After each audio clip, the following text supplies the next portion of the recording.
నిదురోతుంది బడలిక తోడై మనకి మూనిద రసలే రాదు కోరిక తోడై వాసన మగువల తాకులు మూడో రోజున అహింసే కావాలంటే దేహకాంక్షలే తీరునా చుమ్మా చుమ్మా చుమ్మా వెన్నెలతో స్నేహం చేయని రాత్రి పొద్దుకు సుఖమేది అందంతో ఉన్నామే ఒక్కో క్షణమెంతో విలువైంది దూరం పెంచమాక నిన్ను మర్చిపోక విడిపోని వద్దు ఒడిగట్టు వరకు స్నేహం చేద్దాంరా సుఖపడబోయ్ రాత్రి పగలు సుఖపడబోయ్ నన్ను చూసే కైపెక్కిన చూపుతో నన్ను చూసే మత్తెక్కిన కళ్ళతోటి నేను వచ్చాను వేసి ఇటువంటి స్వర్గం ఏది ఎత్తుకుపోయి లవ్వేసి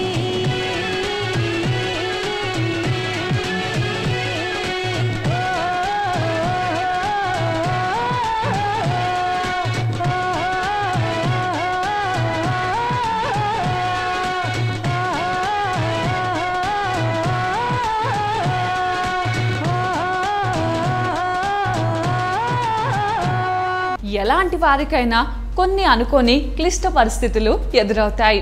అలాంటి సమయాలలో కృంగిపోకుండా ఓర్పు సహనంతో ప్రశాంతంగా ఉండగలిగితే వాళ్ళు ఆ కష్టాలను దాటడమే కాకుండా మరింత అభివృద్ధిని సాధిస్తారని చెప్పారు చాణక్యుడు.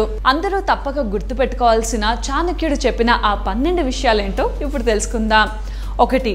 ఒక వ్యక్తి స్వభావం తెలుసుకోవాలంటే అతని మాట ప్రవర్తన బట్టి అంచనా వేయొచ్చంట.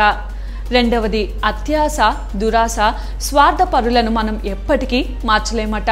అందుకే సాధ్యమైనంత వరకు ఆ ప్రయత్నం చెయ్యకపోవడమే మంచిదట.